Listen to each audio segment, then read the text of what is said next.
तुंगभद्रा कई नामों से जाने जाने वाली ये नदी रामायण काल से लेके आज तक अपने कई रूप बदल चुकी है।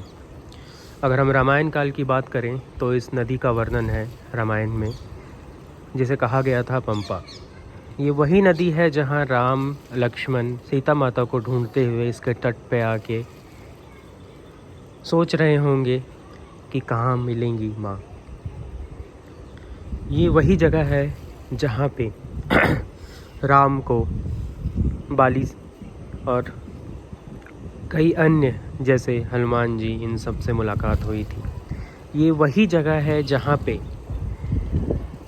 एक बहुत बड़े महाकाथा की शुरुआत हुई थी, हम्पी। आज के मॉडर्न युग में जिसे हम जानते हैं विजयनगर एम्पायर और उसके ग्लोरियस डेज़ के थ्रू, बट यहाँ के जो लोकल लोग हैं, यहाँ के जो कॉमन इंसान हैं, वो इसे बहुत सारे कारणों से जानते हैं और हमने भी बहुत सारे कारणों से इस जगह का वर्णन सुना है अलग अलग सदियों में।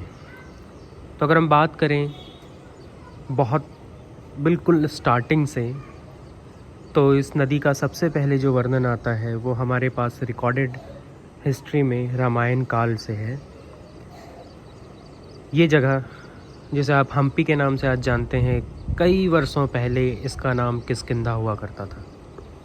किष्किंधा एक राजधानी थी जहाँ वानर राज रहा करते थे।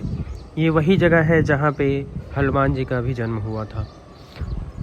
ये वही जगह है जहाँ पे हमें दुनिया की सबसे खूबसूरत कहानी का भी वर्णन मिलता है।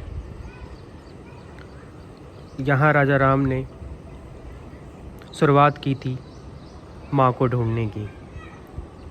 आज के वक्त में इस नदी का नाम बदल के तुंगभद्रा हो गया है,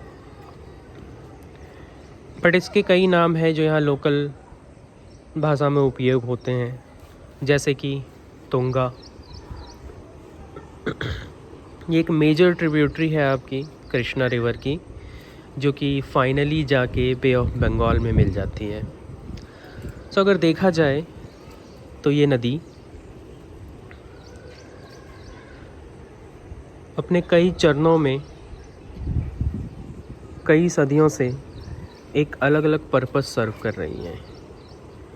सो अगर हम बहुत स्टार्टिंग से बात करें तो रामायण काल में इस नदी का एक पर्पस था, जहाँ ये लोगों को सिंचाई का पानी और जीवन जीने का एक तरीका सिखाती थी। और उसके आगे हम थोड़ा जाएं तो विजयनगर एम्पायर, जो इस नदी के तट पे बसा हुआ था, जहाँ पे राजा ने बहुत सारे डैम्स बनवाए थे, बहुत सारे मॉन्यूमेंट्स बनवाए थे डिफरेंट, और इसका पानी लेके इरिगेशंस और फार्मिंग, ड्रिंकिंग, इन सब के लिए यूज़ किया जाता था। आज भी वो तुंगभद्रा पे एक डैम है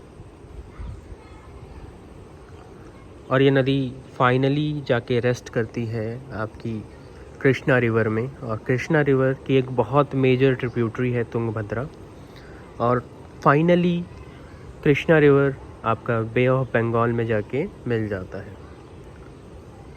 तो एक आगमन है जो एक अंत तक जाता है। तो नदी हमें सिखाती है कि कभी भी you should not stop, always keep on flowing with every obstacles.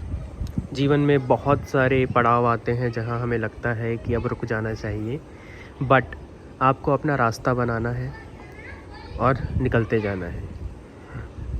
अगर आप देखें कई जगह पे ये नदी पहाड़ को काट के भी निकली है। तो कितनी सदियां लगी होंगी उस पहाड़ को काट के अपना रास्ता बनाने में, बट ये हो गया। यहाँ के लोग इस पानी को बहुत पवित्र मानते हैं। जितनी वैल्यू इंडिया के अंदर हम गंगा को देते हैं, उतनी ही वैल्यू इस नदी की भी है। कहा जाता है कि अगर आप इसके पानी को पीते हैं या इसमें स्नान करते हैं तो आपको पुण्य की प्राप्ति होती है। ठीक इस नदी के पीछे अगर हम जाएं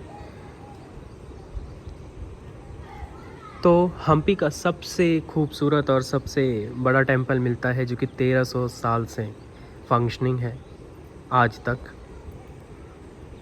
विरूपाक्षा टेंपल। तो यहाँ पे बहुत सारे कॉमन लोग जो यहाँ पे रहते हैं, बहुत सारे कर्नाटका से आने वाले लोग इस नदी में स्नान करते हैं और स्नान करने के बाद वो सारे के सारे विरूपाक्षा टेंपल में जाके पूजा करते हैं। तो नदी की सिग्निफिकेंस सिर्फ इसलिए नहीं होती कि आप इरिगेशन में यूज़ करें या फिर फ़िशिंग के लिए यूज़ करें। नदी हमें बहुत कुछ सिखाती है। आज सुबह सुबह इस नदी को देखते हुए कई सारे ख्याल मन में आते हैं, जहां आप अपने ही अस्तित्व को सोचते हैं कि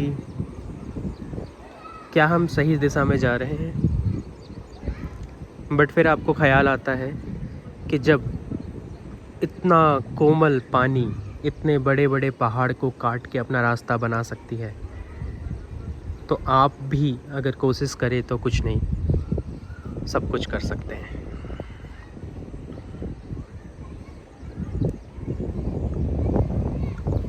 बहुत खूबसूरत है और बहुत शांत है। कुछ देर बाद बारिश होने वाली है।